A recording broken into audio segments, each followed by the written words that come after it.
ودلوقتي لازم اوريك المشكله اللي بتحصل معاك في الاشاره لما تقطع افقي او عمودي بالليل تشتغل بالنهار تفصل. وقلت لك امبارح عشان المطره. بص معايا، اهم حاجه انا شايفك دلوقتي يا اللي بتشوف الفيديو وما تعملش لايك وشير. شايفك اهو، استاذنكم بس تعملوا لايك معانا وشير. وبص كده يا جميل، تعال.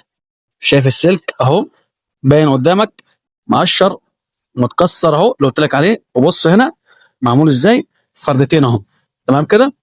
لو بصينا على السلك شايفين يا جماعه الصدى اللي عليه؟ يا رب يكون واضح معاكم. شايفين كميه الصدى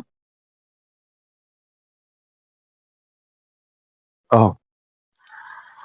ده طبيعي انه مش هيشتغل معاك في فردتين كده ابدا، مستحيل. عشان كده بقول لك تقطع، توصل الاثنين دول توصلهم من جديد، هيشتغل معاك زي الفل 10 10.